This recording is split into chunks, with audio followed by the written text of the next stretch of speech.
Macho Man, Randy Savage. And this is the bravest woman ever to enter a wrestling ring. And I'm gonna send the Honky Tonk Man on the first bus back to Disgraceland, yeah. What a whiner that Macho Man is. The 24th light arm, the largest arms in the world. I'm gonna shake, rattle, and roll you, brother. Now I want you to remember one thing, Honky Tonk Man. You ain't nothing but a hound dog. Want a shot at The Rock tonight? You beat The Rock tonight, and you go on next week and get a shot at The Rock WWE Undisputed Championship. That was disrespect.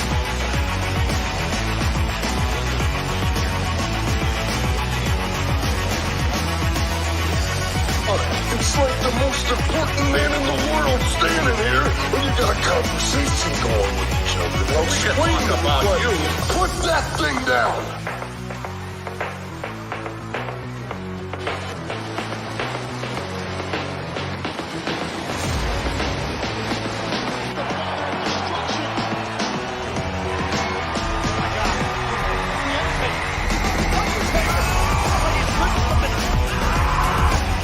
Just say something right here. You come out here running your mouth.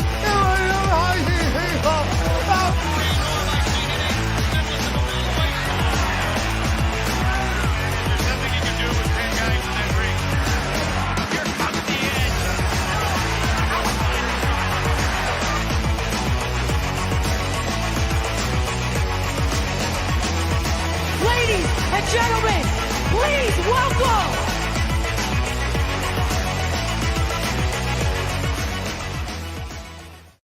What is going on, everybody? Merry Christmas to one and all, and welcome back to one of our very first members that we decided to do this with. That'd be R2 from After the Weekend. Howdy. How you doing, man? I've been better.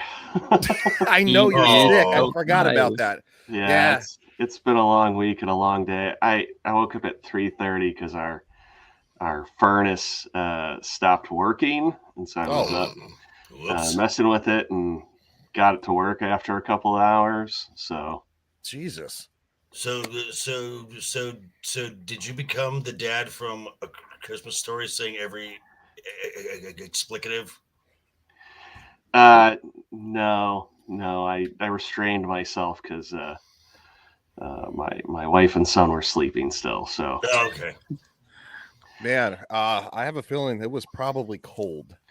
It was -5 last night. Oh, lucky you. Oh God. No. No. I was sad with it being like 50. Yeah, but it's below 50 right now. How was your wind chill? It was pretty windy yesterday. I don't know what it was, but it was blowing pretty hard too with the snow that we got. Yeah, ours got down to -65 Fahrenheit. Oh God! No. Where did you take me to? Give me All these cancer cold now. people. The frozen north. Oh wait, he's one of those people that pours maple syrup on snow and eats it, doesn't he? That's where he's at. Me? No, I'm actually in Wyoming. Close enough. We can still do that there. Yeah. We pour maple syrup on. You guys have out nothing here. to do in Wyoming. Of course, you're going to pour maple syrup on Well, snow. there are things to do. They're just not savory things. It's like 200 people in the whole state of Wyoming. 500,000. Thank you very much. Oh, I'm sorry. Okay, my bad. Welcome, Joker Voice. What's up, man? Not much. I just woke up about half an hour ago, and Tom, you had an overnight low of 50. That's cute. We had an overnight low of 31. We're going to be in the 30s, I think, tomorrow night. Mm-hmm. Not looking forward to it because tomorrow morning I have to go to the Cocoa Beach to watch some Santas surf, and it's going to be like 30. And I don't even know where socks are. Oh, yeah. Every year the Cocoa Beach does surfing Santas. That's stupid. I'm still convinced that Tom is a surfing Santa. Ooh. Probably. No. Water's Water's gonna be too cold for that.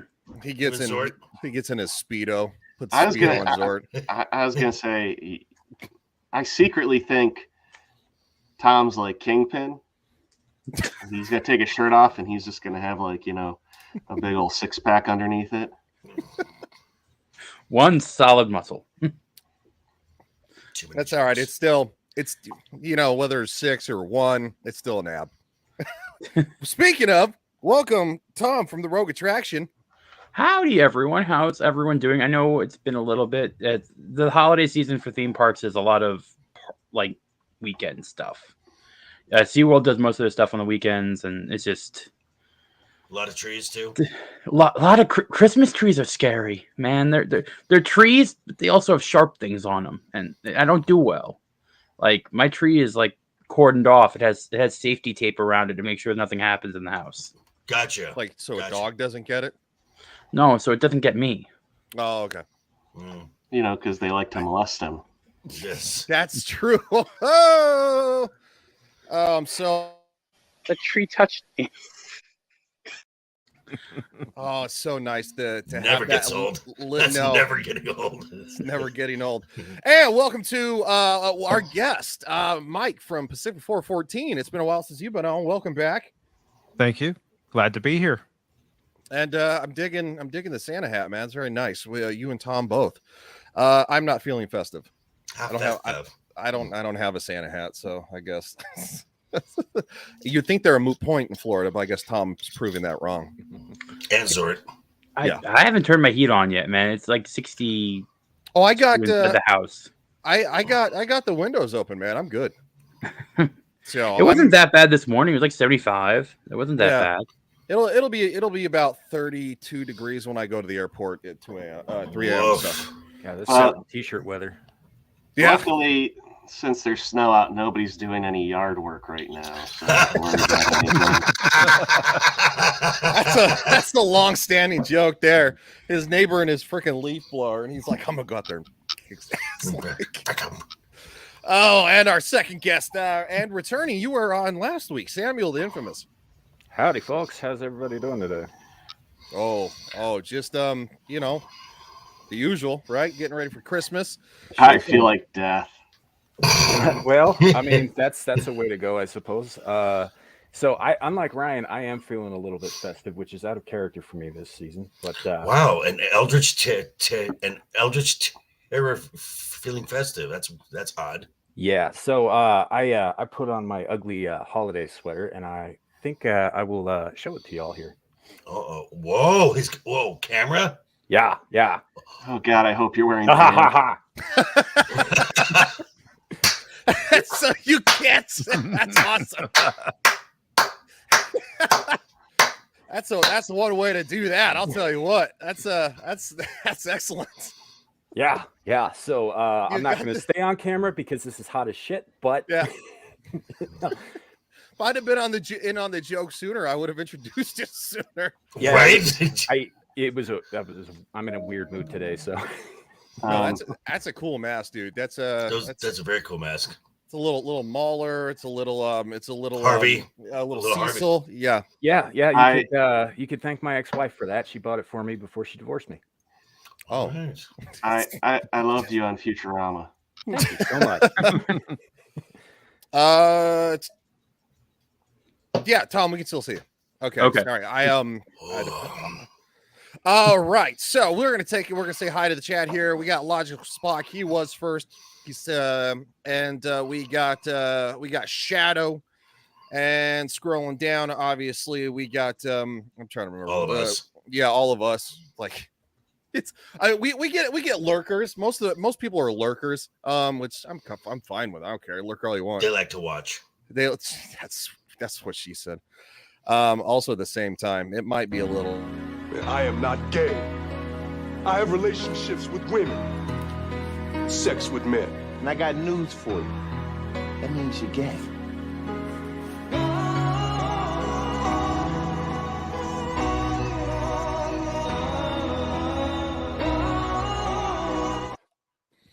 So, who's Geek Truck is in the house. Who's seen Avatar? I saw the first one. I still haven't seen. I saw the first one. You asked me this question yesterday, man. I still have not seen the first one because I have seen Fern Gully. It's basically the same story. I still think it's going to end up being Captain Planet at the end. We're going to get each little tribe of people, and they're going to form into one super people. So for those of us who've actually seen, have you seen that Avatar is actually racist? Yeah. Racist. Oh, come on, that was a cringe scene in the movie with. Well, it was also, she's a Rotten Tomatoes critic. She's a verified Rotten Tomatoes critic. Oh, so she's because yeah, that gives her all the credence in the world to be she's like I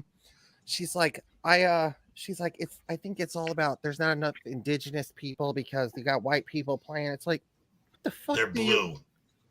Like what? Like it's such a terrible take. Well, of course she started blocking people and stuff like that. She even somebody I heard on FNT there was there's a YouTuber that did just a 3-minute video. He showed like less than 10 seconds of her live stream. She struck him. Yeah, I think X-Wing. Yes, X-Wing. Thank you. He was on my review stream for it. Yeah, he was talking about that. Okay, yeah, I haven't had a chance to watch that, so I just heard about that tonight. What is wrong with you, dude? Like, are you serious? What is it? 8750 was like, who can have the tamest tweet to get blocked by her? And I just posted a picture of her original tweet, and I said that ratio, and she blocked me.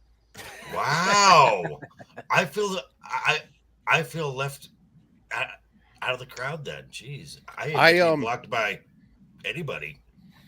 Well, I can block you right now. Yeah. Well, don't be a dick. I mean, you can just like do it for like the moment. You can be like, blocked. Okay. Well, so let's Avatar is actually tracking behind Top Gun Maverick for box office sales. So I don't know if Avatar, look, now it's a James Cameron film, I understand, but I don't think it's going to have the legs that everybody's thinking. I was probably going to say 1.3 billion. I didn't see it making more than maybe that. Tom, what did you I didn't see your review stream. What did you kind of think of it? Did you like it?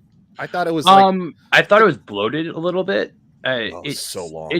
It's very pretty. Like, he has a great aesthetic to the world. Like, he did design stuff that was unique, but now that you went into the actual water stuff with the Tolkien, I guess, or whatever.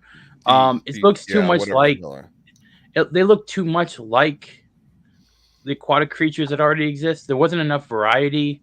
Where when you look at the banshees and the Helianopteryx or the Turok, it's a little bit more alien looking, and like I do like the weird jellyfish tentacles that Kiri controlled, which now she is the chosen.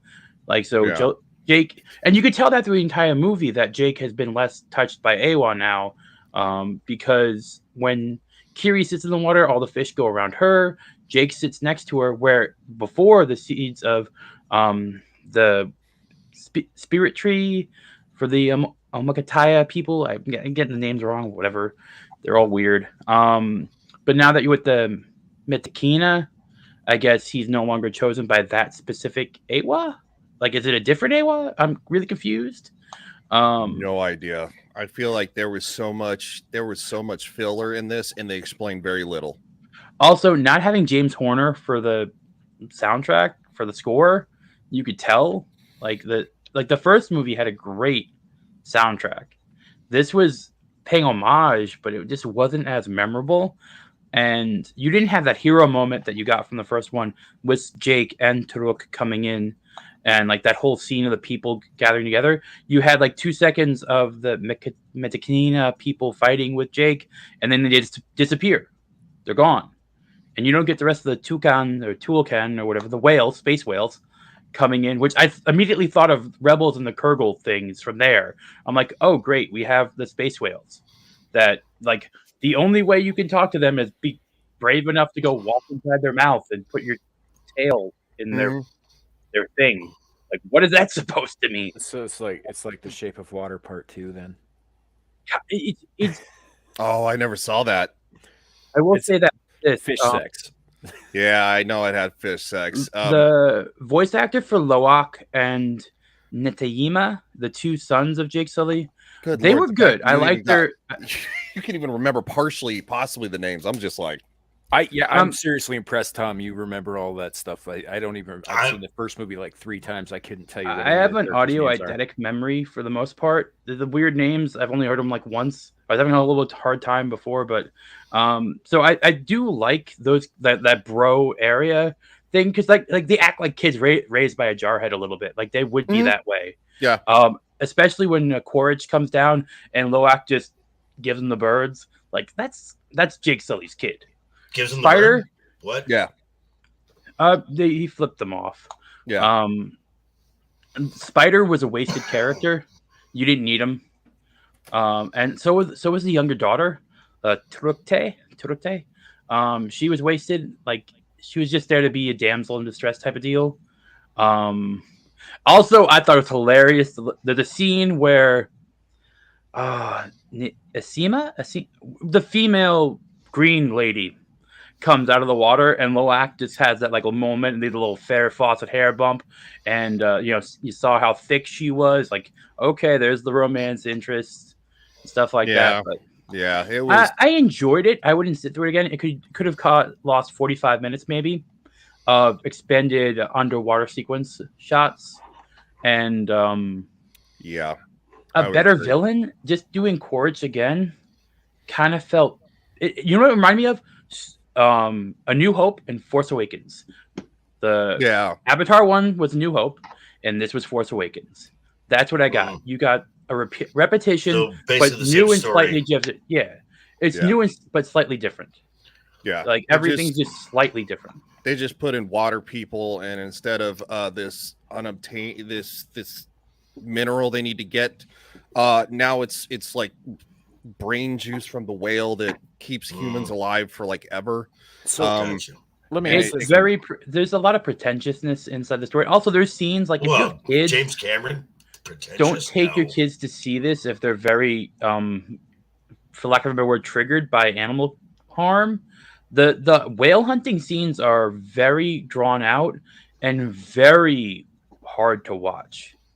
Like they make sure to let you know, like, this is a bad thing, which I don't think anyone really thinks. That, I can't see the chat. I can't see anything. My laptop screen is literally off. Like it died. So I don't know what's going on. But other than that, I enjoyed it. Baby nuts in a twist. I just want to interject here how Ryan said that this thing is going to have to leg out like a Top Gun. I just pulled up the numbers, the website here for Top Gun Maverick. Hello, Everest Productions. Top Gun legged out at 5.67. That is ridiculous. Mm-hmm. That is a ridiculous number. This won't have a holiday, unless Puss in Boots is really bad. This isn't a family film. You're not going to get holiday. Maybe older families like tweens, maybe. Well, a year ago, Spider-Man: No Way Home legged out at just over 3. So, maybe Christmas Day. Maybe you get like the teenage kids who want to, like 15-ish or something. You are getting a lot of repeat viewers because people saw it in real D3D are now wanting to see it in IMAX because of the frame rate issues. Wow. Because of the changing between frame rates between scenes, it's very jarring. Yeah, more so than even The Hobbit, I think. Especially in the graphics level, the graphic fidelity from the Navis to the human people is so bad. Like you go from the Navi, which look stunning, they look photoreal, they look lifelike, their animations are good. As soon as you get anything that comes from like the human people from Earth, it looks like a video game. Like the frame rate changes, the tones, the color temperature, like the grading, everything. It just doesn't work well.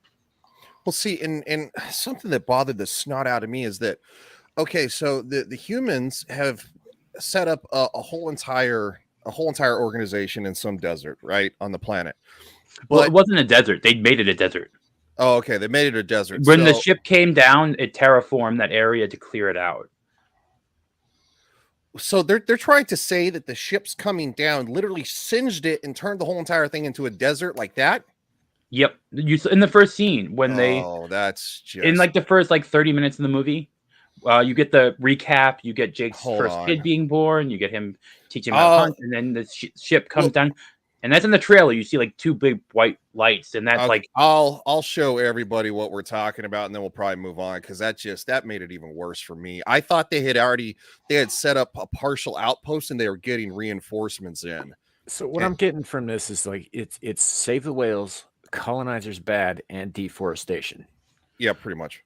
Yeah, it's that, but it's also an interesting thing about tribalism because and mixing species or mixing tribes type of deal, because you have the Jake's kids that are hybrids being outcasts, even though the people accept Jake as their savior, kinda, but his kids are outcasts because they have an extra finger.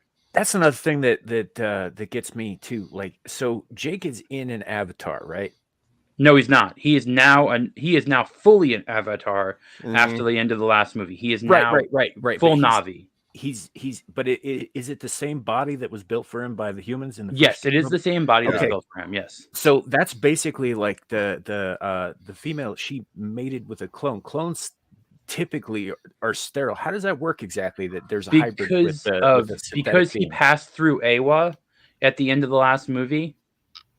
I think because at the end of the last movie, he's laying down under the spirit tree thing, and they're doing the whole little chant tree of whatever it's called. I don't remember. I'm sorry, but they lay down. He has to pass through their god, right, to be put into that body, and Awa has to allow that. Like she's doing that, so I'm assuming whatever that god did allowed him to procreate. So Magic Space Tree made his junk work. Yeah, that makes sense because there's also an immaculate conception in this movie. With Kiri, who is Sigourney Weaver's daughter, even though there's no reason why, but you see a picture of her pregnant in a tube after her body died. Like there's a lot of weird stuff in this, like a lot of stuff. It's weird. It sounds all over the place. It is all over the place, and it drags on way too long. Last thing. Tom, what would you give it on a scale of 1 to 10? 7.5. Whoa, that sounds pretty decent. Like you're being nice. Well, okay, so I really liked the first one. I did actually really like the first one because it was a new world. There wasn't that much new coming out when Avatar came out. And it has an entire ecosystem behind it. The land and the theme park is amazing. Like the Pandora World of Avatar section of Disney is really cool. And I think there's stuff there, but doing what they're doing. I mean, I like Jake in the movie. Jake Sully is a good father. He's not a good leader. Like he's a good father, but he kind of took a backseat as the leader of his people. So I kind of liked that, showing that being the father was more important. Neytiri goes fucking, excuse me for cursing, but goes crazy. Dude, go nuts. Like at the end of the movie, she's like straight like serial killer almost. Like after spoilers, the eldest son, Niteyama, dies. Like the conversation between Jake and her, like Jake bringing her back to reality because she's just like distraught, crying, like rage cry, and Jake's like, "Come on, we have 2 more kids. Come on, you have to focus. You have to, be a soldier." That conversation was great. Like that whole scene was great. But then you see how they animate her and how they show her, how they light her. And you're seeing that through Spider's eyes, who is like the little human guy who is Korra's kid somehow. Like they show her just like a creature, like a monster, just going out and killing everything. It's a really interesting switch, and it's basically setting up this whole species battle coming up in the other films of humans versus the Na'vi, where they're showing how primal and how savage they are, and Spider's seeing that for the first time. So it's an interesting thing. But like I said, I enjoyed it. It was long. And the fact that they didn't completely destroy Jake's character and did it make him not like they made him a good father? He was a good father. Was he a perfect father? No, but he cared about his kids. He taught them the right things. He like everything about that was something I wasn't expecting from modern Hollywood. I wasn't expecting a good father. So I'd give it a 6 out of 10. I have my issues with it. Too long. I think that the story was too convoluted, but I did like the acting. I'll say this one last thing. It was written so long ago that I have a feeling that's why they didn't really fully load it in some areas, but it could have been better. But we are going to move on to something a little more easy to talk about. And of course, Hollywood's going to Hollywood. So here we go. Look out!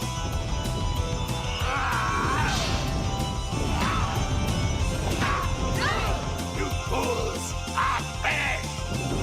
Power sword!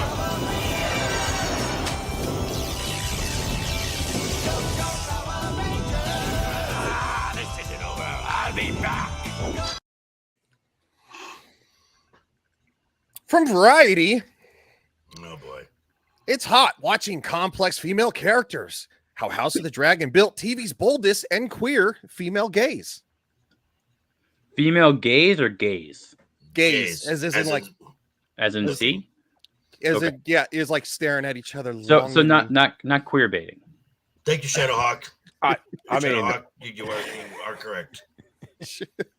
I didn't make that, but I still don't know if I agree.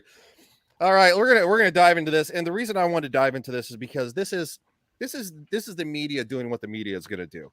House of the Dragon was actually well received, correct? Very. And the fact that it was well received by fans and it wasn't overly indulgent on the message, as we like to call it, or basically identity woke. Politics. Yeah, it wasn't woke. It wasn't a lot of super intersectional feminism, so of course they have to write articles trying to drudge that up, because I think what they're trying to do is for season 2 they're trying to strong arm them into making changes. So we're gonna kind of skip forward here because I want to get to some of the quotes. It says, I can definitely understand that it's hot watching complex female characters who have agency and who are trying to navigate the world and understand themselves. Like, that is hot. Non-binary. See, there's another thing I'd like to bring up. She was honorarily nominated for one of the Men of the Year in GQ. She identifies as non-binary, but nowhere have I seen an interview where she runs around talking about it. So she can identify as a tree person for all I give a shit. She doesn't shove it down your throat. Tom? No, I wanted to say one thing that don't be scared. Since you brought up don't be scared for 1 second. People, Tom. Yeah, go ahead. So that was the one thing I wanted to bring up. One last thing about Avatar. Loak is played both by a girl in the beginning of the movie for the younger scene and then a boy later on. So they couldn't find a male voice actor, I guess, to play the young Loak, which I found interesting. Looking through the cast. I had no idea about that, to be honest. No, I know. I was just looking through the cast. I'm like, why is someone called Chloe playing the young boy Loak? well, to be fair, in animation, most boys are voiced by female. I understand. Female voice actors. I understand that. I was thinking about more of the mocap. I just found it interesting because he mocapped everyone. Okay. Again, it's Avatar. Who cares? Well, we'll see how it plays out over the weekend. We'll see how the rest of the world feels about it. So they actually talked to the two actresses, which is they might shoot themselves in the foot. Emma goes first and says, and just very different from, I suppose, more two-dimensional portrayals of female sexuality. It's not really anything like Cook also adds, who plays Allison Hightower, the older version. I guess what's alluring and quite scintillating is that they all live in quite close proximity to each other, noting House of the Dragon season 1's focus on keeping its characters near the Iron Throne in King's Landing. Stealing these loaded looks with someone that you fancy and that's forbidden, that's hot, it's all hot. Oh God, Jesus fucking Christ. So now they're starting to generate, because obviously this article was loaded from the start. So okay, I'm gonna give them a slight shred of leeway. It was going to be a loaded article. I probably wouldn't have did it. What do you guys think? I'll guess. Go first, please. Yeah. Let's have Mike. Pacific. Yeah, Mike, have you seen House of the Dragon? No, I have not, but I do have HBO Max, and I am going to give it a shot. Give it a shot, Great because show. all the stupid interviews and crap like that, it has nothing to do with the show. And this is the first interview I've seen where they've started to put their foot in their mouth again, because there was a couple times during the season they did. But I think the showrunner told them to shut up. I think Zaslav told them to shut up. Probably. Samuel, have you seen it? No, I've said before I have very little interest in Martin's work as a rule, but I am curious. Is she using hot in the modern Gen Z sexual sense, or is she using it in the Paris Hilton trademarked sense? I mean, that's a good question. I mean, we obviously have a few other quotes here. So I'm not sure. With the two women at the center of House of the Dragon's bloody familial war story, George R.R. Martin and the House of the Dragon co-creator showrunner Ryan Condal found it imperative to bring in more female writers and directors than worked on Game of Thrones. I don't think they did, because they got rid of, because these two ass clowns who ruined basically Game of Thrones towards the end, they kind of kicked to the curb everybody that fucked up Game of Thrones season 8. Right. And it would not shock me if the variety kind of threw this in, because what other show that just recently in the trades announced that they now have an all-female team of directors? Amazon's Rings of Power. Yep. And this whole thing of, well, this story is, everyone is kept close to the Iron Throne. It's called House of the Dragon. It's during the Targaryen reign. Everything is going to be centered around the Iron Throne. That's a non-starter statement. And this whole thing of and this was the same thing as it was mentioned in the chat, the Wednesday show where a Wednesday and her roommate become friends. There's nothing sexual between them, and people start losing their shit. Well, JV, they're not just trying to erase like the roles of men and women. They're trying to erase platonic from love. Right. I get that. It's just people can't be friends. They have to be gay for each other. Tom, are you still having issues? Because we can see you. I guess he can't hear us. I can't hear anything. I'm going to restart my computer. Okay, we can still hear you. So, which is good. I'll be back, I think. Okay. I hope. All right, Tom. I don't know if they're doing any Fall Guys tonight at 10, so I'm not sure his schedule with G&G. But back to the article. Let's see if they put their foot in their mouth any further. Revenge, yes, we did see. We were talking about that earlier, how she had a meltdown over the lovely blue avatar people. I'm just gonna say, who's the racist when you have to compare indigenous people to the fake blue people on the screen? Right. Blue cat smurfs. Yeah, pretty much. These are all also the same folks that would get upset for the show Titans about a Starfire, and like, oh, it needs to be. It doesn't matter who plays Starfires. Starfire has orange skin in the comics. Oh, but she's black coated. Well, calm the fuck down. Yeah, like any great actor and great writer should be able to put themselves in the shoes of any character and tell their story. But every artist is limited by their own experience, myself included. I know I don't have all the answers, and I know that my writing would be improved by the presence of a great female storyteller so that we could shape House of the Dragon together. I'm incredibly proud of the result. What this team has built together has resonated with audience and has done so in a way that is complex and nuanced. In the story, yes. In this article, no. Like, I don't feel the nuance. I feel like you're trying to say, hey, you know, look at us. We're cool. We're hip. We get you guys. Just keep making it a good story, and no one gives a fuck. See, and this is one of the writers. This isn't even, you know, he just says it's been a long road for me to get this opportunity. I thank everybody at HBO, Miguel and Ryan, for giving me the chance. Maybe not speak if you're not the showrunner. It's kind of probably a pretty good idea. That being said, I'm not gonna beat this dead horse because the show doesn't have any of this bullshit in it they're trying to push.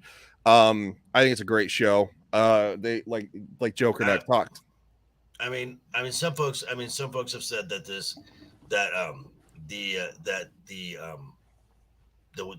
what's your name, the Rainey's is the message inside House of the Dragon, and I'm like, have you watched the show? Do you understand what her character is?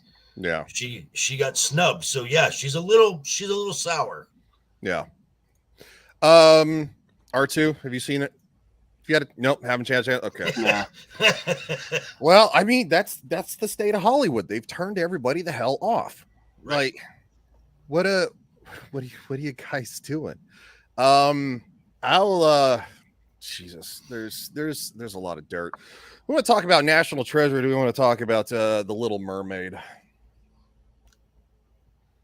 Let's see. Both are Disney, and both are a clown show. All right, Shadow.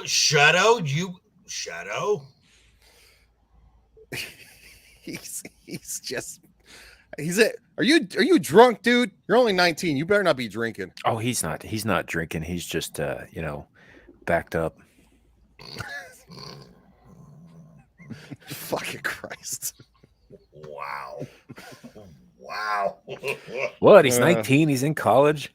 Yeah, he's full of that piss and vinegar. Full of that poison. Balls as blue as the Navi. Yeah. And about as swollen. Oh, God. Brother, man, always a word of advice before you go on a date. Get that shit out of your system so you don't do something stupid. Always clear the pipes. Keeps that level head. No, I'm not drunk. I have strong opinions about women who kill hundreds and fails to take the kills. Well, yeah, that was a bad scene, and we've been pretty vocal. Most of us have been pretty vocal about that. But all right, let's move on to Disney. You're a mean one, Mr. Grinch. You really are a heel. You're as cuddly as a cactus, and as charming as an eel, Mr. Grinch. You're a bad banana with a greasy black beard.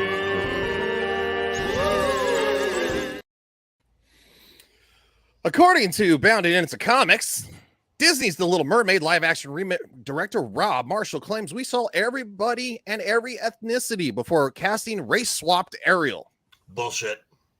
Even if that was true, it's unnecessary to qualify that statement with "and every ethnicity." If you saw everybody and you picked her because she was right for the role, I have no issue with that. Mm-hmm. But if you qualify it like that, that lets me think that no, you went into this with your fucking agenda.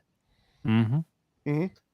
Yeah, and Thomas still doesn't seem to be back, so he might be having bigger computer issues than we thought. Well, let's dive into this because I'm going to have to say that I don't believe you. In the light of the backlash to the Disney's race swapping of Ariel, yeah, because never mind. You guys went into it saying they were casted a black actress. Like you did that since day one. There was nothing to show any nuance. Upcoming live action remake of The Little Mermaid director Rob Marshall has admittedly denied that there was any sort of an agenda. There's always an agenda, especially because this. It's Hollywood. Yeah. Like, what the fuck? Marshall, whose previous directorial credits include Chicago, Memoirs of a Geisha, and Mary Poppins Returns, offered his side of the story while speaking with Entertainment Weekly about The Little Mermaid's develop. I wasn't anticipating that because, in a way, I felt like we've moved so far past that kind of thing. But then you realize, in a way, we haven't. Marshall replied, "It was very moving to me to see how important this kind of casting is for the world." You just, you jackwagon. You just contradicted everything you said. Just for the record, I don't think that looks good. If that's what Howard Tail looks, I think it looks terrible. I don't like the frillies up. I get the race swapping argument. I get that, and I understand, and I sympathize. I do, but at the same time, I mean, Ariel is a retarded character to begin with, so whatever. The original movie is fucking terrible. She's an idiot. She does a lot of stupid shit, and she doesn't really learn from it. She kind of gets really lucky by the end of that. And if they had stuck to the Hans Christian Andersen ending, she would have had to kill herself to save Eric. Mm-hmm. Yeah. Mike, thoughts? Yeah, Mike, go ahead. It's just another, sign of the times, unfortunately. So we have a couple. No, go ahead, Mike. Sorry, I didn't mean to cut you off. No, it's just another sign of the times, and it's another reason why some of us have no reason to go to the movies because of all this virtual signaling and, this double talk that they do by saying, "Oh, we look through every ethnicity," and acting like they didn't have an agenda when all of us here on the panel, everybody in the chat knows they had an agenda. But Mike, don't you want to be a part of the modern audience that this is made for? I Define modern audience. I would say this because let's look at the plot. There's Tom. Let's look at welcome back, buddy. I'm sorry, my computer just I'm good. You're good. Do you have gaming tonight? No, there's no Fall Guys. So I'm okay. We're talking about the Little Mermaid. So since because they basically stated that there was no agenda when they race swapped the character, that they looked at everybody and every ethnicity. And then what he literally said in the article, and I'll scroll back up for you because I would like to get your opinion. Basically, but I felt like we moved so far past that kind of thing, but then you realize in a way we haven't. It was very moving to me to see how important this kind of casting is for the world. Does it sound like they moved past the idea of somebody's race? No, it's now more important. I mean, this is. All right. So first of all, I honestly, if you just made, so there was in the Ariel Little Mermaid cartoon in the 90s that she had a friend that was black. Yes. In the show. She did. Yep. So you could have taken that character that you created in the 90s as a new character, which seems to happen a lot in like comic books and other things. They create characters that are of other ethnicities that exist. Mm-hmm. And people tend to gravitate towards them. And then they just decide, well, the character that was created wasn't really good enough. So we have to make the other person the character because it's more marketable or it's a way to get it by copyright. Just going to say that. Like, it could be a way to get by copyright. I know that's why they did it in Marvel with the comics. When they changed all the characters around, it happened to be the copyrights of those characters in their original forms were coming to have to be paid out to families. Could be a similar thing to the writers, because Disney, as much as I like the company or used to, is notorious for not paying people what they're supposed to. It's true. They've always fought that. Think about Mary Poppins. How much negotiating and how much, not to use the word, swindling went along with getting that license and getting that ability to make that movie back then. All the money they owe Alan Dean Foster. Yeah.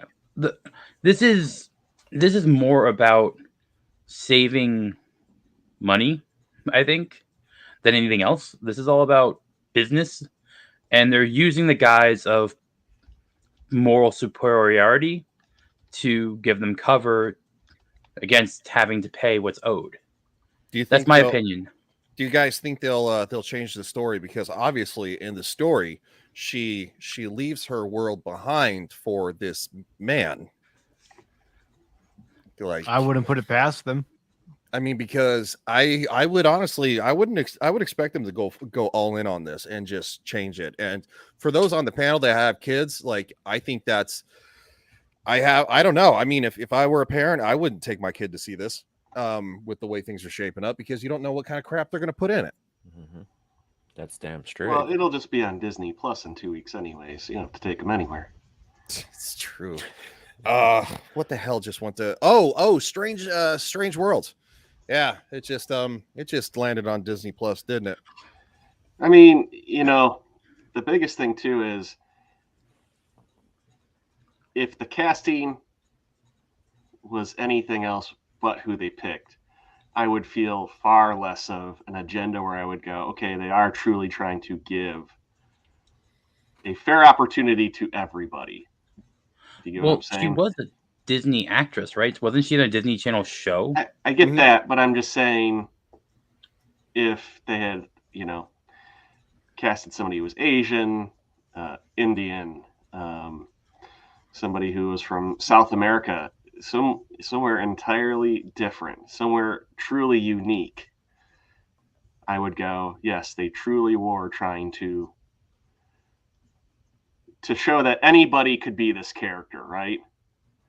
But they went with the typical choice for any time they make a race swap. No, go ahead. I agree with you on the, you know, it being just agenda driven, and you know, yeah, I mean, what the director said, it's BS. They went in with a plan, no matter what they said. So I'm gonna bring this back to one thing from Avatar for a second. I think I read an article somewhere that Cameron went through about 1,200 people for the kids before picking who to play them. Really? Why wasn't there more of a like this was just like, oh, this lady's cast? Like, not for nothing. If you're worried about this situation, you guys, like Hollywood, do open casting calls and then show that. So that way they can't call you biased. Because if you actually have the open casting call and there's more than just the person you want to play that role, then you'll have armor because you went through a process. You casted the people and you were open about it. Just saying. Open auditions. Right. Make a TV show about it. Do make a cattle call. To make this like American Idol. Hey, Disney, ABC needs help. Disney Plus, you need streaming. Next, Disney Princess. Here we go. Open auditions. Come on down and sing your heart out. That probably work. The other thing too is Anaheim. Next stop, Anaheim. My wife, for those of you who know her, she's not white. She absolutely loves The Little Mermaid. It's her all-time favorite. Every time we go to the park, we have to go on that ride. I'm sorry. You know, she loves it. That is her favorite. She grew up with that. But she never ever felt that, like, why doesn't Ariel look like me? She never cared about that or worried about that either. Mm-hmm. I'm gonna say this in terms of, because I know a lot of the park people say, oh, they'll never put the black Ariel in the park. In 1 year, we went from having all white Santas to now white and black Santas in the parks and in merchandise and everything like that. I don't think because like I've heard other theme park people. You're getting splash. Oh, it's not on the train. It's not on the train audio. So interesting. They just opened the Walt Disney World train today. The railroad, after being closed for 3 years. You go through Splash Mountain. It doesn't say coming soon, Tiana's Bayou Adventure. Really? It says you are now going through Splash Mountain. Hope you have a zippity-doo-dah time. They redid all the other audio. Why wouldn't you just say, hey, coming soon, Tiana? Like, nope. Still Splash Mountain. So that's something that seems a little bit odd to me. Speaking, it's going to be closed in a month. Like, why wouldn't you just change it now to say, oh, coming soon, Princess Tiana's Adventure? No, it says Splash Mountain still. They talk about Splash Mountain. There's no reason they wouldn't have. They shouldn't have changed that. Revenge says Dove Cameron would make a perfect little mermaid. I just looked her up. I gotta be Yeah, honest. she would. I think she would fit the part. Yeah, you slap a red wig on her. Yeah, absolutely. She's got the fair skin too. Oh yeah. I think that would, and the shells would cover. She'd make a good Snow White too. Yeah. Well, she's very pale. We're also getting a little bit different there with Snow White too now, aren't we? Yeah, that's why I said that. Oh, Jesus. Yeah, well, I'm it's also in the not rhyme. a fan of Skin how is they're going white to as change snow. the music. What's that, Samuel? It's in the story. Skin is white as snow. Mm. Hair is black as Well, pitch. it's a Lips as different type red of as snow. blood. Yes, Jennifer Lawrence was. Tom, so is there any official update other than like are they still going to continue with that? Because wasn't there The Splash Mountain thing? Yeah, wasn't there a petition from the employees to not change it? All right, so here's one. The ride is in serious need of repair. It is. Yeah, The animatronics are. They haven't old. touched them. They haven't done any refurbishments. Last year, they didn't do refurbishments on it. In terms of animatronics, they're just shutting off lights where they don't work. They're just not showing the elements. So, there's two schools of thought. You're either going to spend a fraction of whatever it's going to cost to retheme. And when they do the retheme, they're going to use projections. They're going to use tricks to make sure they don't have to do new animatronics because they don't have the money. Nope. Now, that being said, they just had the highest amount charged for Genie Plus and Lightning Lanes the other day at $29 a piece. So that's still a lot less than Universal's charging right now for Express at about $400 for a day. So compare there. But I don't know. Disneyland makes 100% sense. I would do Disneyland in a heartbeat because it's next to New Orleans Square. That area makes sense to take Critter Country, make it a continuation of New Orleans Square, put a Tiana's restaurant there, make the ride. That makes sense. It makes zero sense in the iconography of where Splash Mountain is in Frontierland and the time period in the 1850s. Yeah. It's just, I mean, and we watched what it was on our Sunday night show, the Phoenix Legions podcast. We literally sat on the ride, like we watched a YouTube video on the ride, went all the way through it, and I'm like, what's the problem? There's no problem in the actual ride itself. It's just based on the movie Song of the South, and it's the animation in Song of the South, which is connected to the Uncle Remus tales, which a lot of people are really there are some people that are a little butthurt about it because it was a white guy capitalizing off of traditional like African American or black people tales. One way to look at it. Yeah. Slave stories. That's one way to look at it. That's the other way is sharing traditional stories with the greater world. Yeah. That is that you have the two sides of that coin there, right? You have people that can think logically and separate things out, and people that are thinking yeah. Now, personally, I read some of those tales growing up. I still own, like, I have a copy of Song of the South. It's a great movie. It's a shame that it's agreed. It is you have a a great guy movie. he won an honorary Oscar for it, right? I don't remember his name. The guy who played Uncle Remus. Yeah, he almost got an Oscar for that, or he won an honorary Oscar or something. Like, that was an Academy Award-winning film, almost. Like, and you're hiding it from history because of not wanting to have the conversation. Like, is that the main reason here? Some blue-haired that have never seen the movie.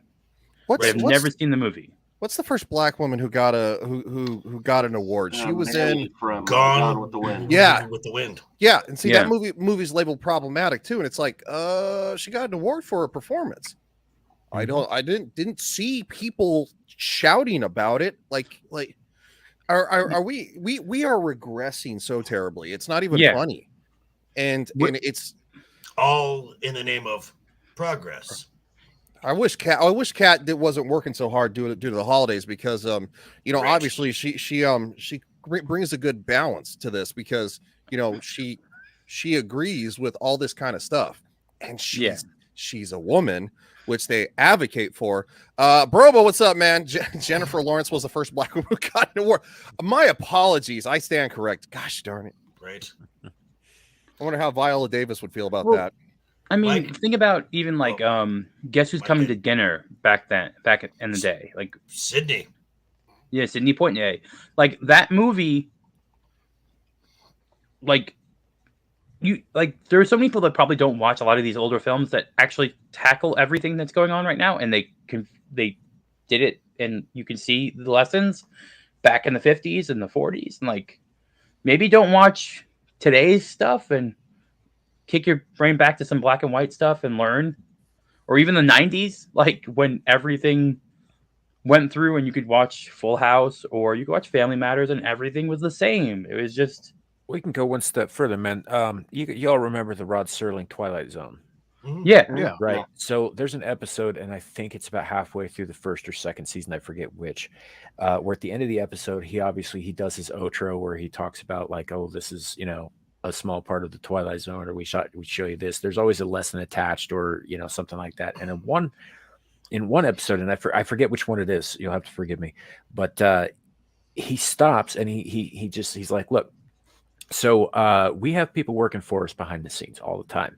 And one young woman who works for us, I think she was a copywriter or something like that. And she said that she thought she could write a better script than Rod Serling. And he said, okay, well, next week's your chance. And he gave her that chance, and it turned out to be a pretty damn good episode. I don't remember which one it was, but I mean, this was, in the 60s, This 60 years ago. Yeah. Mike, Mike, you. Yes, Joker. You had something to say? No, I'm just listening to the whole conversation. Okay. Any thoughts? I mean, it's just ridiculous that Hollywood is regressing and our society is regressing to where we're forgetting about history. It's always important, at least in my view, to know your history. That no, Gen Zs, you are not the first. Even Gen Xers are not the first. There was always someone before us. You look at Hollywood history, there was always somebody before Jennifer Lawrence, Viola Davis, everybody who claims to be the first. No, there's a first. You have to look in Hollywood history and research who was the first. Well, I mean, if you really want to do a rabbit hole dive down the history of Hollywood, Ryan and Samiel and I have said this numerous times. Razor fist. Hollywood was always red. Mm-hmm. Video. It's true. Look at your history. Yep.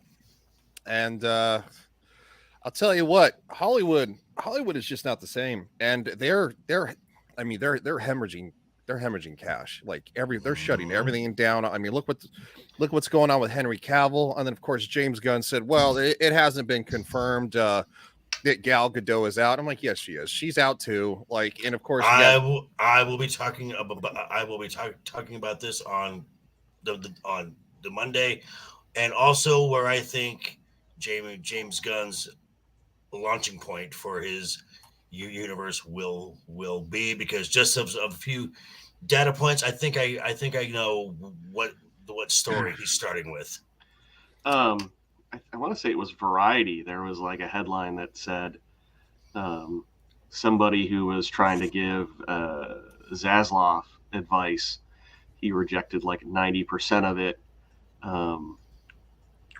with what he's done already with Warner Brothers to try and steer it into the black with things, But it was clearly like a hint that somebody was trying to tell him, oh, you need to do this, you need to do that. All these things that all these other studios that are doing and not doing well financially. Such as? They didn't give examples, but it was hinted, like, right? Okay. Like, look at all the things, though, that he's cut from Warner Brothers, right? And instead of keeping them. Batgirl. Like, well, Batgirl, but like some of the Cartoon Network studios, right? And the content that they were putting out. He, it was like an indication that somebody was trying to get him to focus on woke things. Gotcha. He was not doing that. No. So Revenge. The reason I say that I don't believe them is because they have literally cut her and Henry Cavill's Superman from the Flash movie. Right. The cameos they had, they axed. Yeah, they're all done. They're all gone. Wonder Woman's going to be black. Call it. It'll be Nubia. I wouldn't be surprised. Oh, did you see you guys see on Twitter what Zachary Levi said? Oh, he's trying to play both sides. He's out too. He's out too. But he's like, I haven't heard anything.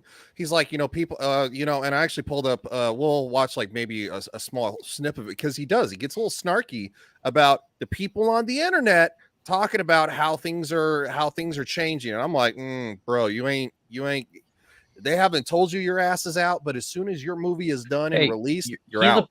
Just saying, he's talking about himself. He has an Instagram. He uses that. Like, you can't say, the people on the internet when you're a person on the internet too. Yeah. Which is disappointing because I actually like Zachary Levi. Like I love Chuck. Yeah, and like on Joe Rogan, he has some pretty solid takes. And plenty of you out there are following the saga that is the restructuring of DC and our new bosses, Peter Safran and James Gunn, who are co-chairs and CEOs of DC Studios now. And I've seen a lot of chatter. I've seen a lot of people online saying so many things. And a lot of those things are just blatantly false or just blatantly wrong takes. And I think a lot of that is also on purpose. I think a lot of those people out there, I don't know that they're looking at this live right now because a lot of those people are the type of people. Oh no, we're looking at the replay. And Zachary, you're not wrong. Like people like me. But the type of people that are drumming in all this up, if I could just take a moment, if you are listening to this, if you are here listening right now, or if you see this later, I'm not the boss. I don't know what the heck is ultimately going on, but I can tell you without a shadow of a doubt that, listen, I loved Walter Hamada. I loved him as a boss. I love him as a human being, and I hope to work with him wherever he goes. But I couldn't have hand chosen two better people to be the people that are helping to now guide where the DC universe is going. Some things that I've said at a convention, well, actually multiple things I've said at multiple conventions continue to be taken out of context because people want to do that because they want to stir up bullshit and drama. Well, you can stop that, guys. Like I said, I have no idea what's going on at the end of the day, but I don't need to. I show up and I do my job. I'm so grateful that I get to be Shazam. I'm so grateful that I get to be Super Billy Batson. And I will show up and do that as long as I'm given the opportunity to. And guess what? I'm at this point right now, I'm still that character. I've not had any, outgoing conversations so far. with the bosses. Yeah. We have a Okay. I'm sorry. Henry Cavill handled all of this with so much more class than this dual approach to everything that he's saying. Like, I'm gonna say Walter Hamada, hey, if you go and get a job somewhere else, like I'm here because he knows that's exactly what he's doing. Levi's covering his ass. That's what he's doing. Yeah. He's lobbying. It's a bad take, bad look. Well, he's lobbying for a job no matter what. He's lobbying for a job no matter what happens, which is what actors do. The problem is though, is the take of you guys out there taking things out of context, and it's like we're getting the context, man. Like, you guys told us I don't think you all are. I think a lot of you are just stirring up rage porn, and you got your pitchforks and your torches out because you want Henry Cavill. Okay. Well, no, it's because people want views. Let's be honest. It's YouTube and drama equals more views. No. I'm legitimately saying it because I think Henry Cavill and Gal Gadot should continue going forward, and I think it's a horrendous decision. And it's dead on arrival, dude. It's going to be dead on arrival. I'm telling you right now. You don't know that, Ryan. You don't know. I guarantee it. No, you don't.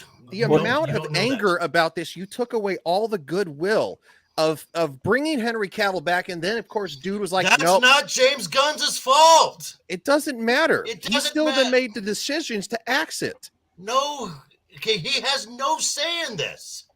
This Wait. comes from Okay. Zaslav. Comes from Zaslav. Okay. Question.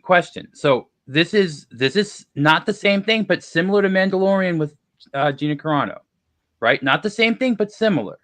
So what was your take then? It was Favreau at fault?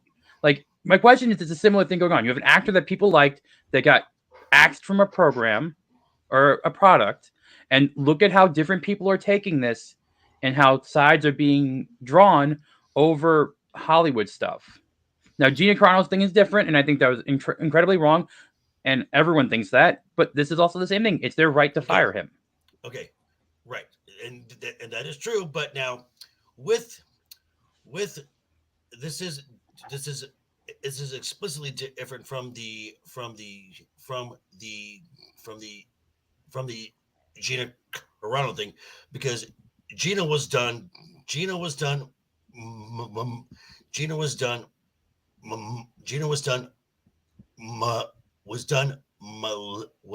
maliciously. This is not. This is strictly a business decision. You may not like it, but it is the right decision to make. Well, I don't know that I agree that it's the right decision to make, man, because like I get that it's a business decision. I'm not particularly mad that they let a particular actor go. What I am trepidatious about going forward is that they've had shit movie after shit movie after shit movie after shit movie, and they happen to be getting rid of the few actors that they had on tap that people liked. And I'm done. I'm not interested in it. And they're also keeping Ta-Nehisi Coates to write Superman. That is not confirmed. That is still up in the air because that is also a J.J. Abrams project that will probably get shipped out to somewhere else. The rumor is it was contractual and it wasn't up for negotiation. So I mean, yeah, I don't know how true that is. That's just what we've heard so far. It's part of the deal. I have to look at it this way. You had a set of actors that did very well, even though the movies weren't great. Then why do you still want that stench of the Snyderverse? But there's no stench on the actor. There is. It is still, because you're still attached to it, because these are still Snyder actors. Snyder hired all of these. Snyder hired all of them. All right. Here's a question. I'll ask this, and this is just being honest. Who are you going to get to play Superman? We have 3 years to wait. I know, but like, do you want to see Timothée Chalamet play Superman? Like, really? No. I don't know who that is, to be honest. No. Dune. Paul Atreides in Dune. Oh, okay. He's the twig they got to play Paul Muad'Dib. I'm just saying, I'm almost thinking that we're not going to get Superman, and we're going to get the new comic book run. That's his son. No, okay, because I could probably give you a fair guess of where this thing is going to start. Man of Tomorrow, right? Mm-hmm. All right, so you're still looking at an actor in his 20s then to play at least, which they're like Logan Lerman, like. In terms of actors in the age group, I don't know, Tom. I don't know. That is way above my grade. No, I know. I'm just being hypothetical here. Like, in terms of finding someone that'll actually, because you have a hard task. It's like trying to replace. I actually do think it's like trying to replace Hugh Jackman as Wolverine. I know Henry Cavill didn't get to play the character for that many films, but he's a good dude and people like him. Okay, so that makes it much more of a harder sell. Okay, so I'll ask you this, and I asked folks this, and I've actually asked folks this: are you a fan of Superman, or are you a fan of Henry Cavill playing Superman? Well, first of all, I love Man of Steel. Man of Steel is my favorite Superman movie. It beat Christopher Reeves. I like. Oh, really? Whoa! Look, hey, everybody's got an opinion. That's fine. Everybody's got an opinion. I'm sorry. I actually got to see Superman do something besides, like, rewind time, which shouldn't have happened. I'll give you that. That was dumb. And also, and he got the sense of speed, power. Zack Snyder's, come on, his visual style. I'll be honest, because I watched the darn film the other day. Henry Cavill's is like the third best live action Superman. You're putting him behind Brandon Routh? I'm putting him behind Christopher Reeve and George Reeves. That's fair, I think. Wow. Yeah, no, okay. The George Reeves Superman TV show back in the day. Mm-hmm. Yeah. Mm-hmm. Yeah. I just don't like the campy. I don't like that. I don't like the Clark Kent. I was never a fan of that because he didn't seem that jokey in like the 90s animated version. He didn't seem that jokey in Lois and Clark.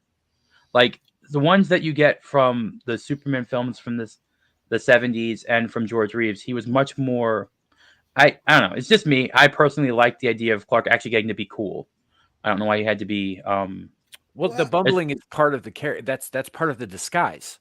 Yeah. Right? Yeah, but they also got rid of some of that with the comics because his glasses were made out of some Kryptonian thing where he put the glasses on and people didn't recognize his face. That's just it was, but it wasn't just about the glasses, man. It was about his posture. It was about his bearing. It was about how he spoke, how he walked, how he moved, dropping things all the time. He went out of his way to appear clumsy and to stutter and to do all those things so that people, when they looked at him, stuttering, folks. They would not even consider that could possibly be Superman, despite the fact that everybody knows that when Superman's around, Clark Kent isn't. Right. Yeah. Yeah, So- and it also makes Lois Lane look like an idiot. Well, the thing is, though, is that Lois is really good. It's is not really giving a shit. So it's I think it has a good dynamic. So I mean, I've seen pretty much every iteration of Superman in media that I could watch. And so it just. I'm a huge fan of Superman. He was probably my first favorite superhero ever. And quite frankly, I think Henry Cavill does a great job. I'm not saying the Snyderverse was great. I didn't like the Joss Whedon Justice League. I was iffy on some of the movies. Okay, R2, you're good, man. No, you've had a long couple of days. So Batman versus Superman, it was fine. What happened? The Ultimate Cut was at least. I do think the Ultimate Cut of Batman vs Superman was. Right. I think that was better. It was a better story, at least. It was better than the theatrical. I will give you that. Right. And the Snyder Cut was head and shoulders better above Justice League. Right. Okay. But that still doesn't make it a good movie. It just makes it better than a shitty movie. Right. And so again, for James Gunn, if this is doing my universe, and there's a lot more behind the scenes that I'm going to talk about on the Monday, this stuff just piles on top of another, and Zazoff basically just went, you know what? Done with this. Start brand new. So here's my question, right? So you have start brand new. You have however long to make this new movie now. You have the 3 years. Fury of the Gods coming out. Why not give... I'm just going to say it this way. Why not give Cavill a Kingdom Come storyline? Give him the one film that will make money, finish off, and appease the fans. And then you make your new Superman because you have, that storyline done. Because you have because to do that, then you've got... Then you have to go and do all this other reshoot and possibly recasting with the Flash and with the Flash and Amber Heard and all that stuff, and it's just too much. The Flash is on its fourth reshoot. Mm-hmm. Yeah, that thing's going to be a pile of crap. Fourth reshoot. Get it out as is. Recoup whatever smidge you get back. Just throw it out there. Throw out that. Throw out Aquaman 2. Throw out Shazam. Throw out Blue Beetle, and recoup something back. I mean, honestly, though, how many people are going to be like, all right, well, I'm not going to go watch this because this is pointless. Because I'm not going to go see The Flash now. I'm not going to see Blue Beetle. I'm not going to see Shazam 2 now that I know this doesn't go anywhere. I'm one of those people. I'm out. R2. Like they just lost money by making what happened with Cavill happen. R2, before you bounce, do you have any thoughts on this? Because I know you do a lot of movie reviews. In all honesty, I don't really care. I mean, I don't mean that. I don't mean that to be like no, like apathetic or anything. But I'm gonna be honest. Like in this day and age, these people who are making these films around these studios, they look at us like the white crusty shit in the corner of your mouth when you're thirsty. They don't really care. I feel like what we think, like, care about. I feel like that time has come and gone with the first three phases of Marvel. We kind of got that where I feel like for the most part the studio really kind of cared about what we had to say, but now everybody's got an agenda, or they're either going to or they're not, but everybody's going to do what they're going to do. And whether we like it or not, we're still talking about it and we're still benefiting them. I mean, the real way to stick it to these people, in my opinion, is you just don't watch it, or you don't talk about it. I mean, if you see it and you don't like it, just don't talk about it, because talking about it, you still are. It's like getting like a bad review or somebody disliking your video on YouTube. It still helps with the algorithm. So you're blackpilling? Is that yeah, your? just, Is that I your? mean, at this point, I mean, I'll be honest. It just is. It's really not worth caring, because no matter what we say or think, whether we like it or not, nobody's really going to care. They're going to. But doesn't that mean we lost? Like, if people blackpill, isn't that losing? Like, isn't that losing the culture fight and stuff? Isn't Well, that what's happening? I look at it from the point of view, because here's a good example. I mean, look at Star Wars content, right? It's too much. And I'm just saying, like, everything that comes out with Star Wars. For the most part, majority of it has not been great. The little that we've gotten that's really good, I mean, there's been some enjoyable things that have come out, but there's a lot of people who don't like the sequel trilogy, but they're also like, well, having Star Wars than no Star Wars is better than nothing. And I'm at the view of, I rather have quality than quantity. Right. And so, if they're not going to put out quality, then I'm just, if I go watch it, I'm not going to watch it again. And I'm just not going to talk about it. I'm not going to even complain about it, because it still helps them. So the worst thing that, the thing that I can do to hurt them the most is not talk about it and not care about it. Because if you don't care, then they've got nothing at all. Right. Apathy. It's a good point. Which is where I am. That was Star Wars. And with that, what will happen is, it'll take time, but then you'll get those other people who will put something out that either, whether it is something from our childhood in a different medium that we love, or, hopefully we get somebody who comes along and brings us a new, fresh idea and something we haven't seen before. Because here's the other thing. DC, all they have, I'm sorry to say this, all they have is Superman, Batman, and Wonder Woman. I mean, it's like, how many times do we going to see those characters? I mean, nobody's going to see anybody. Nobody's bringing anything different out of DC too. I mean, we were getting a few more with like Flash and Aquaman, but still, like, when I look at DC, it's like the same damn cards every time. That's all they got to show. It's like, bring some different characters in. Do something different. There was some good. I mean, there was a very short-lived series on Fox with Constantine, with Matt Ryan, which was excellent, which was excellently done. But Constantine is not large enough to build a. They also did Lucifer too, right? Lucifer had a couple of seasons. Lucifer had a good run until it got moved to Netflix. They did a Sandman, which was it was okay, it was solid, but But I mean, you can take a D roster, and if you write the characters great, it's a great story. Case in point, MCU. You know, I mean, you do not have to have the top tier people to have a good story. Correct.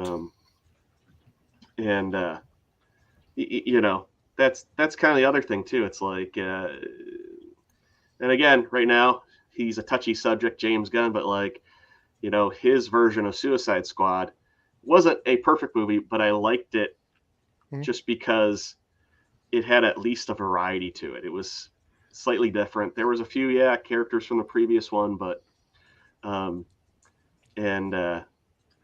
know, the fact that like there were stakes with everybody, like, you know, it was like clear, like not everybody's going to make it. Right. Yeah, that was nice to see.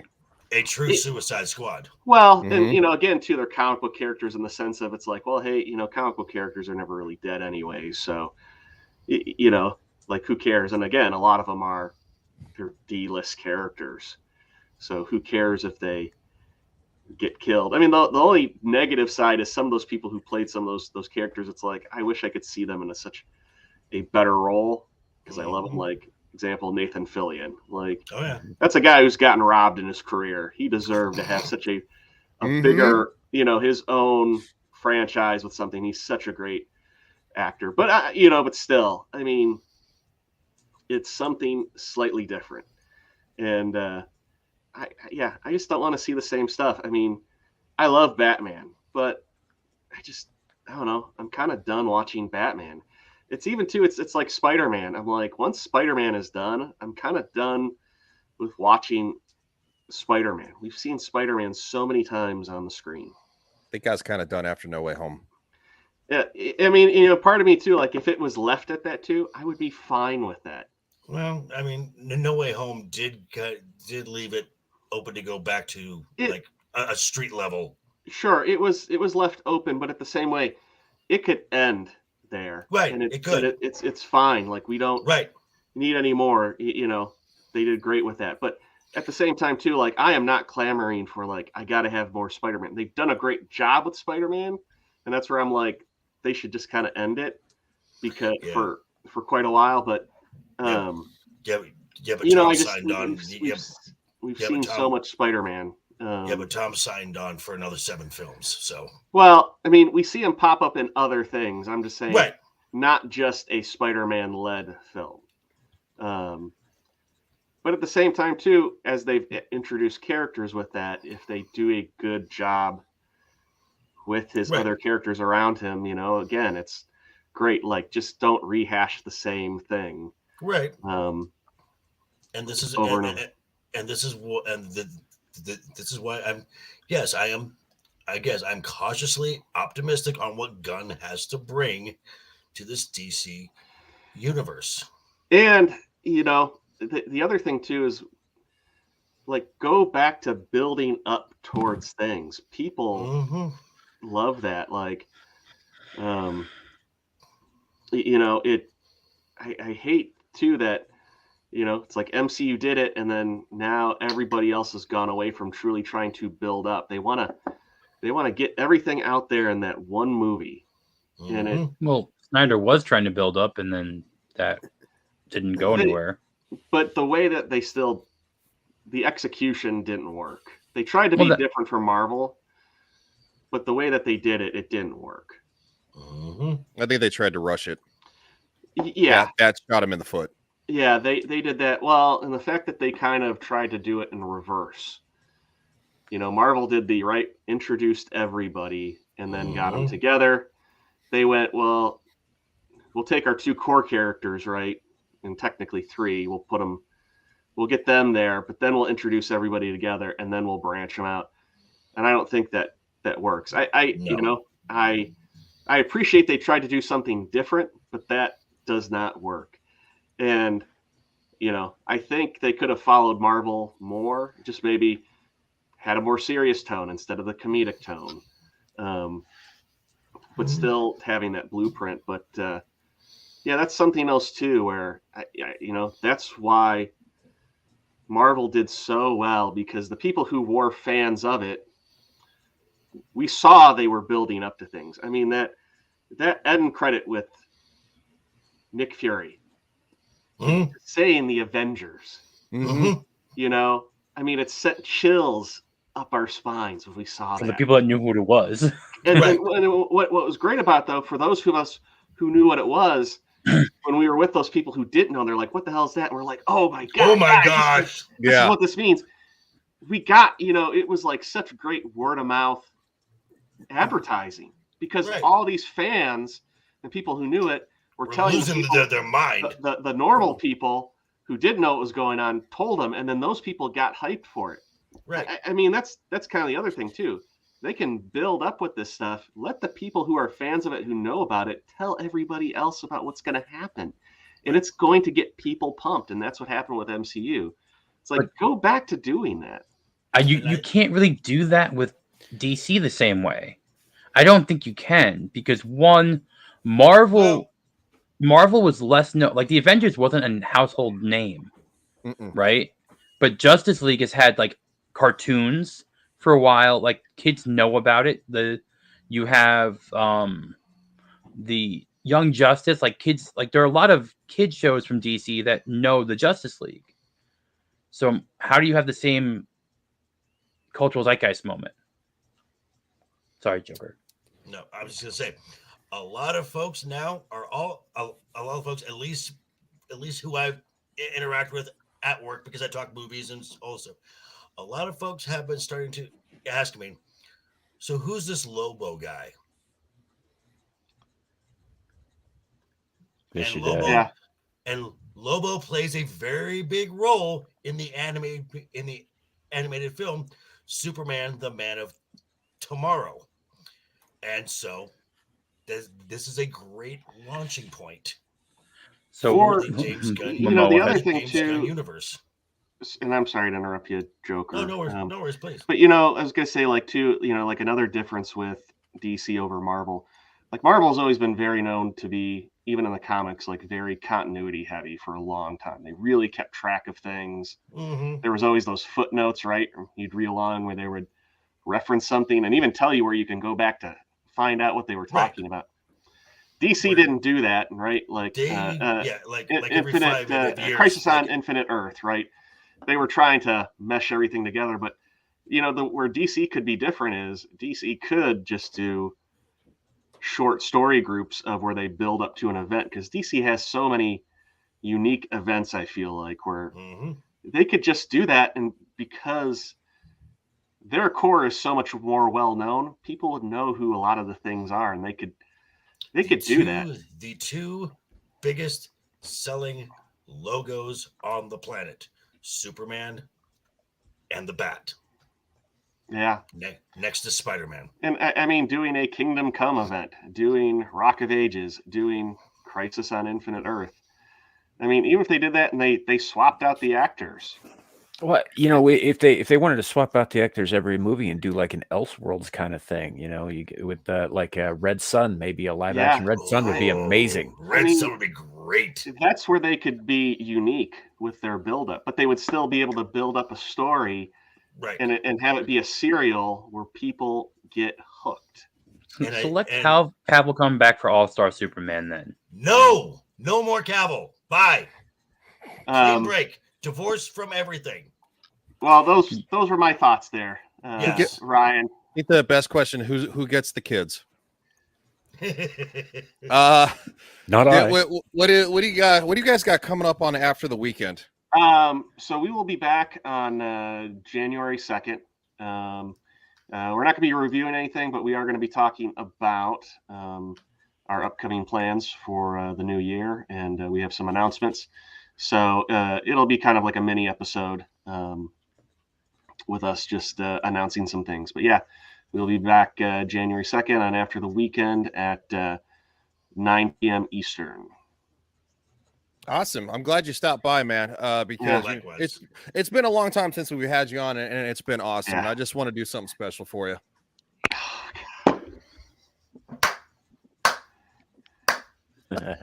Been a long time since I've been able to do that. This is not how you get me to come back. Well, while you're gone, I mean, are you still going to be visiting family next Friday? Me? Yeah. No. I fly. I get in at like 10:30 p.m. on Tuesday night, so it's short because obviously the cats are going to be by themselves. She's the little one. She's still 4.5 months, so she's not very old. Cats can obviously survive by themselves for a while, but Yeah. it's just it's a short trip. It was pretty cheap, honestly, for the holiday season, but I think probably flying in on Christmas Eve is what did it. So Gotcha. Well, I will. I mean, hopefully, I'll be feeling much better next Friday, but I will try to swing by again and hang out with you because this has been fun. Outstanding. I've missed you. So, yeah, we miss you, dude. So thank you. Feel better. Merry Christmas, and tell the family we said hey. Well, good to meet you, man. Yeah, nice to meet you guys. Have a good evening. Bye. See you, buddy. Bye. Bye. Yeah, right. So, we're at an hour and a half. Is there anything else anybody else wants to talk about, or we would just want to kind of adjourn until next week? I'm okay with either. I just don't know. I don't have any other topics. I don't know if there's anything else specifically that I can think of. Yeah, I thought about there's stuff still going on in the ether with Disney and some financial trouble possibly down the road. I just literally that's a deep hole to go into at this point in time of night. Like that's the whole show worth of talking about. I'll just say this before we end and go around. Yes, Disney stock has dropped again. $80 about. Ooh, yeah. After Avatar posts 441 million globally. I will say, and wasn't Iger brought back to stabilize this? Well, the highest. No, that's not. Yeah. No, that's not why. I know why. That's he's not brought why. back for his political career, but whatever. Well, he's been brought back to oversee something that. Yeah, I will say this. At least in terms of revenue per day, is still around 20 million a day in the parks. So that's still continuing. So they still have. It's going to take about a year, I think, at least, for enough people to get sick of the current prices. Because I was there a couple of days before the holiday, the last day I could be there on my pass level, and it was a madhouse. Like, it was crazy. And I was at Universal the next day in SeaWorld. They were nowhere near as bad. So people are still going to Disney. I just don't know how they're affording it. Yeah, because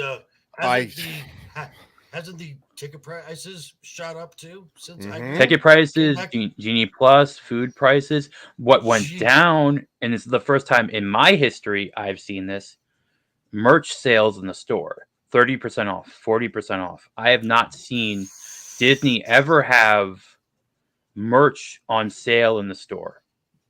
And according to WDW Pro, Grogu sales have now hit. Yeah. They're lowering because there hasn't been a new season. And they're starting to tank now. When's the next season come out? March. I will say Disney does have a lever they can pull. They pulled it over in Disneyland, right? They let the Magic Keys go back in, annual passes go back out in the market over there. They shut that tap back off after they got enough money in. They can still do that here because the only people that can buy annual passes are Florida residents right now.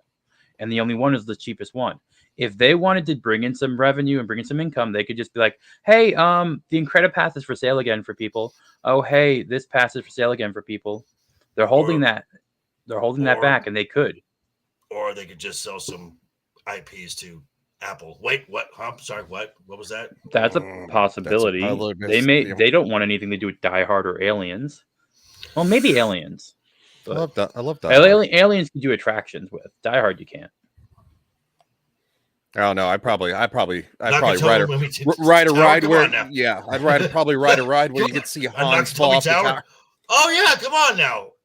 If it was Eisner Disney, you bet there would be a Nakatomi Tower ride. Fuck yeah, there would. It would be Twilight Zone instead. Like you'd fall down with Hans. Yes. Yeah. Yeah, I'd watch that. I could actually see that being an overlay you could do. A Christmas overlay for Twilight Zone. Yeah, Oh that my would. God. Yeah, I kinda see well, that. I mean, look, obviously, all this is all speculation. We're just going off everything we have. I have no idea what any is going to hold for next year because obviously, not just Disney, Hollywood is reeling. They're on their heels. Things look rough. But let's end that there because obviously tomorrow's Christmas Eve. So, Joker, what do you got going on? Well, tomorrow for myself, my normal Christmas Eve tradition, I make my Caribbean jerk. I make my Caribbean jerk chili, and I watch one of the 6 Star Wars films because only 6 matter. And so I do that, and then the Monday I am dropping a video about where I think that the DC, where the James Gunverse is going to do its launching point from. And then also next week is my 1-year anniversary on YouTube. So Congrats. Congratulations. Thank you. So Congrats, Joker. Thank you. So I will be doing a year in review of myself. And if anyone goes to my community page, there is a little spot there where I ask, what would you like to see going forward into next year? Please jump on that. And again, do all the fun stuff and merch still. So got a few more days of that. It looks like I'm going to be donating $100 to the Stuttering Foundation based on merch sales. So, we probably didn't push that enough. I've because I think this is like only the second time you've mentioned it on here. Anyway, everybody's links is in the description below, so you can go to everybody's channel and you can subscribe to them, even their Twitter and all that stuff. I got my main Twitter account back. Go figure. Apparently, certain things aren't violence against other people. Comparing our president to, certain leader from World War II. Samuel, what's up? Sie geil, meine Maus. Yeah. He's heil, Volkswagen. I would be a little more vocal, but the window's open, so I don't want to give my neighbors be like, what the fuck is going on? Sorry, I just thought I'd throw that. They can't hear you, but they would hear me. So, all right, folks. Well, my name's Samiel the Infamous. You can find me on the YouTube channel Samiel the Infamous. My Twitter, as is in the description, is @hentai surprise. Figure that one out.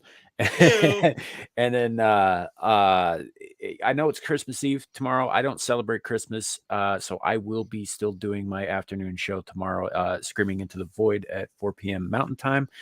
Anybody who wants to come along and hang out with me is more than freaking welcome. If you're busy, if you got family, if you're doing traveling or whatever, I totally understand. I have no issue running a stream with just me in the chat, but I will be doing that. I would normally be there, but I obviously can't. You're gonna be traveling, so no worries there.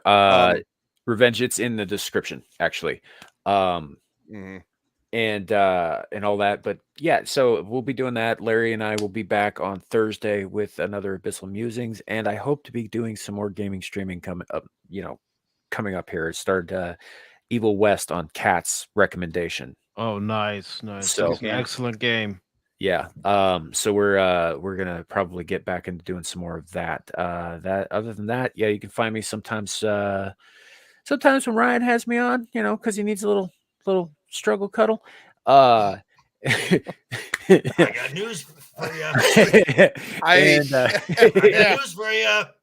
I'll play part of it. I'll play part. I am not gay. I have relationships with women. Sex with men. And I got news for you. That means you're gay.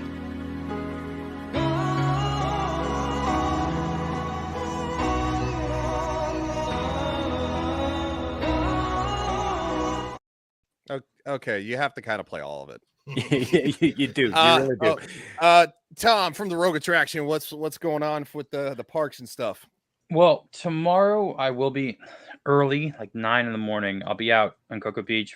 I'm going to see if I can do that live. I don't know how I'm going to live stream people surfing. I guess I can live stream people surfing, but that's going to be tomorrow. Christmas, I'm off. And then it's going to be a week of the parks. I'm going to be going every day to try and get my watch hours to be monetized.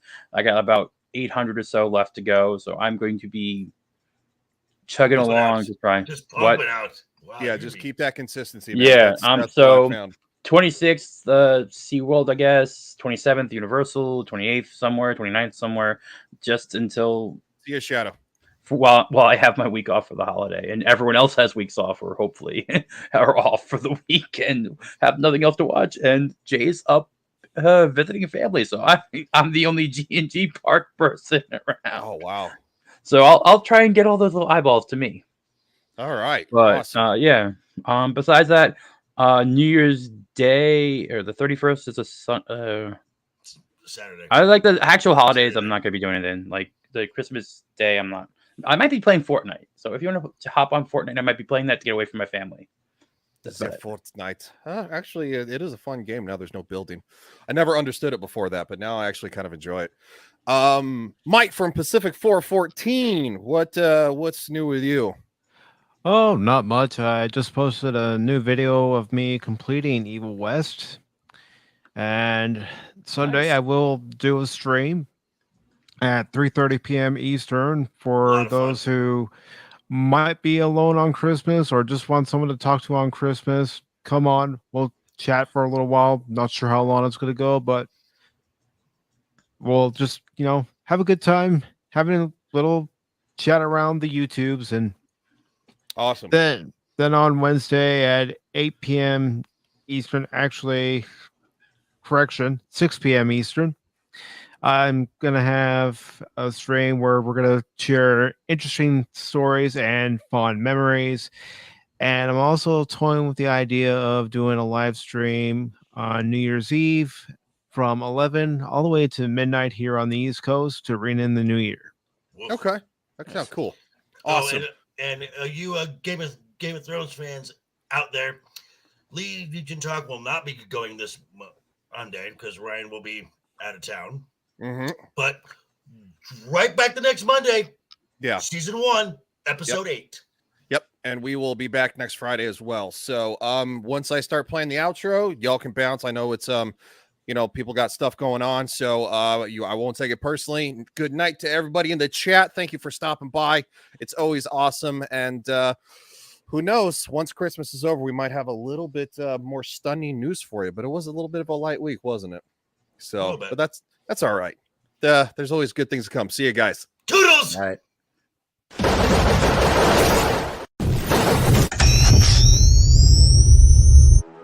Maybe I am insane. Too hot to handle and too cold to hold. See this? Right there in the mouth! Macho Man Randy Savage of the Ultimate Warrior and the forces of Hulkamania that I have seen great strides before. Together at SummerSlam. What you gonna do when Hulkamania and the Ultimate Warrior? I'm getting your foot off my shoulder.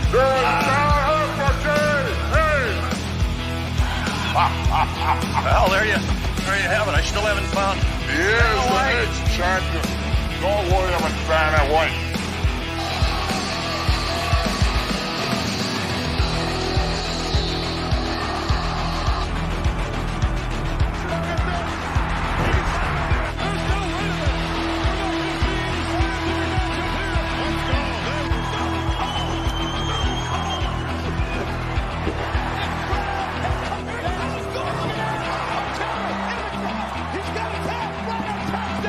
Because comparatively speaking to the Macho Man Randy Savage, you are nothing but garbage. Nothing but garbage, Diana. Yeah.